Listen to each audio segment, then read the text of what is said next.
Hey there, I have a book to share with you today. It's called Amelia and Eleanor Go for a Ride. It's one of my favorite books because it's about my favorite First Lady, Eleanor Roosevelt, and of course Amelia Earhart, who's so cool. So I want to read it to you and I hope you enjoy this story. It's got some really good pictures in it, so I want you to be sure and pay attention to the pictures. Back up a little bit so you can see that. Amelia and Eleanor Go for a Ride. Amelia and Eleanor were birds of a feather. Eleanor was outspoken and determined, so was Amelia. Amelia was daring and liked to try things other women wouldn't even consider.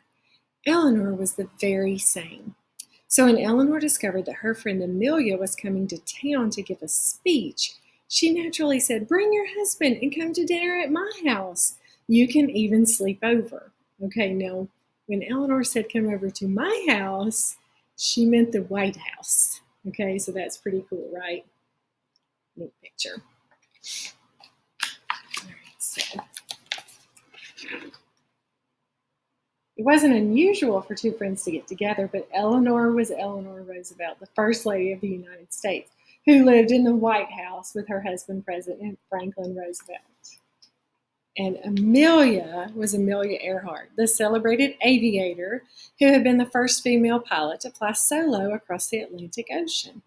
And when two of the most famous and adventurous women in the world got together, something exciting was bound to happen. So I have to back up again so you can see this beautiful picture. Washington, D.C. These are the cherry blossoms. So pretty. In the guest room at the White House, I'm going to make it so you can see this. In the guest room at the White House, Amelia and her husband, G.P., dressed for dinner. Amelia pulled on the long white evening dress, gloves that were so different from the ones she sometimes wore while flying. Most people didn't understand why a woman would want to risk her life in a plane, but Amelia had said it more than once. It's for the fun of it. Besides, she loved the feeling of independence she had while she was in the cockpit. She carefully folded a gift for Eleanor, a silk scarf that matched her own. The powder blue with streaks of indigo reminded Amelia of the morning sky. So these are her dinner gloves, but normally she wore gloves to fly her plane. A little more like work gloves, leather gloves. Okay, let's shift again.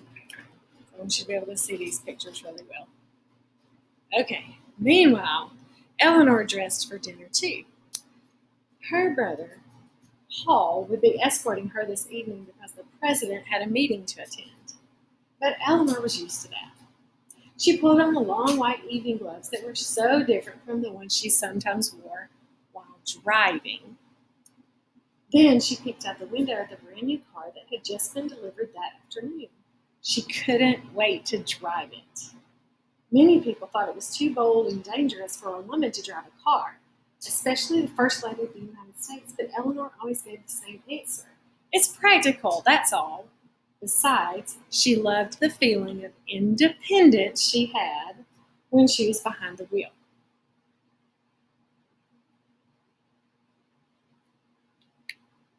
It was a brisk and cloudless April evening. The guests had gathered in the Red Room, and the table looked elegant, as even small dinner parties at the White House can be.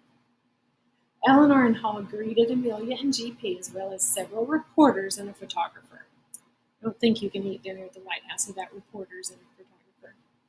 Amelia gave Eleanor the scarf. "I love it," Eleanor exclaimed. "It's just like yours." You can see through the window.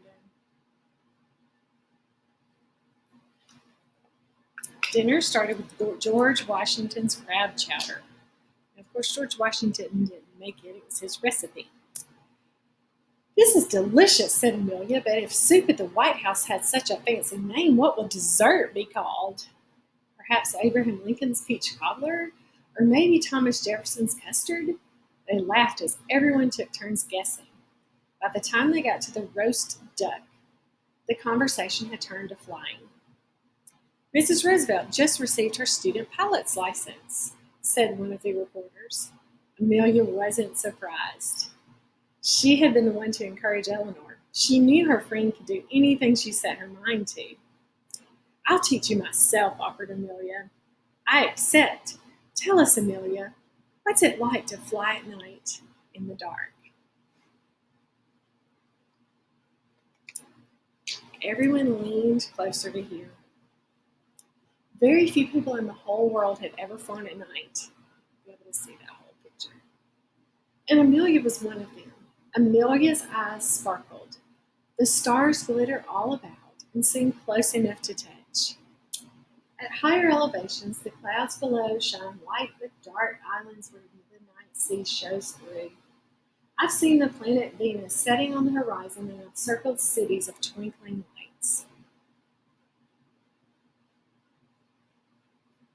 Just sort of look at that really good. Okay. In the capital city at night? Asked Eleanor.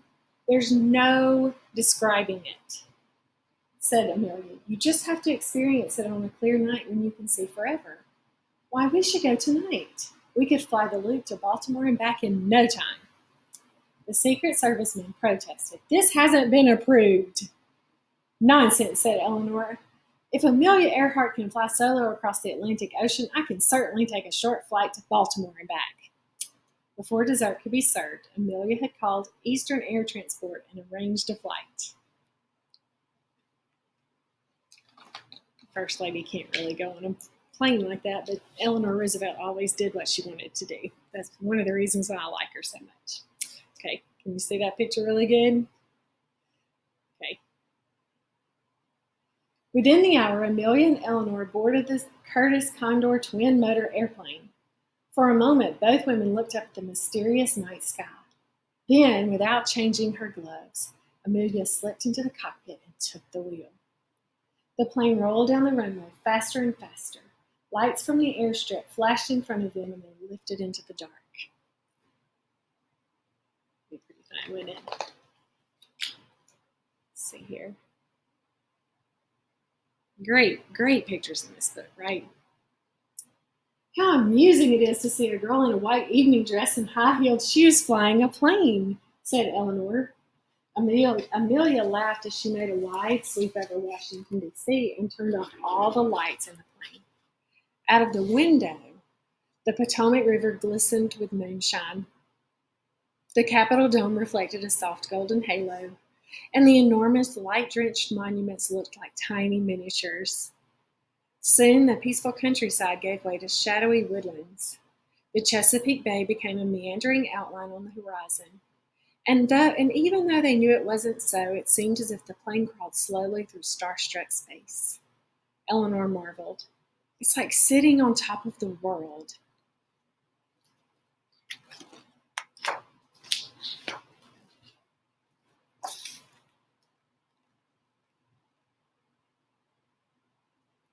Beautiful, huh? Switch sides again. When it was time to land, Amelia carefully took the plane down. A group of reporters had gathered, anxious to ask questions. Mrs. Roosevelt, did you feel safe knowing a girl was flying that ship? Just as safe, said Eleanor. Did you fly the plane, Mrs. Roosevelt? Asked one reporter. What part did you like best? Said another. I enjoyed it so much, and no, I didn't actually fly the plane, not yet, but someday I intend to. I was thrilled by the city lights, the brilliance of the blinking pinpoints below. Amelia smiled. She knew just how Eleanor felt. Switch sides again. As the Secret Service agents drove them slowly back to the White House, Amelia and Eleanor agreed that there was nothing quite as exciting as flying. What could compare? Well, they admitted maybe the closest thing would be driving in a fast car on a straightaway road with a stiff breeze blowing against your face. Arms linked, they walked up the steps to the White House. Eleanor whispered something to Amelia, and then they hesitated, letting the rest of the group walk ahead of them. Are you coming inside, Mrs. Roosevelt? Someone asked. But by then, they had wrapped their silk scarves around their necks and were hurrying toward Eleanor's new car.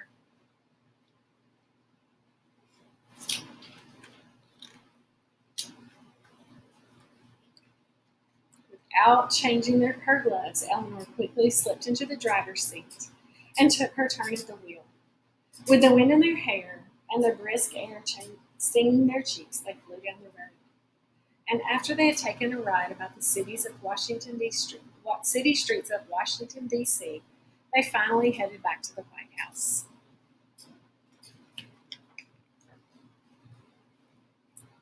For dessert, Eleanor's pink clouds on angel food cake.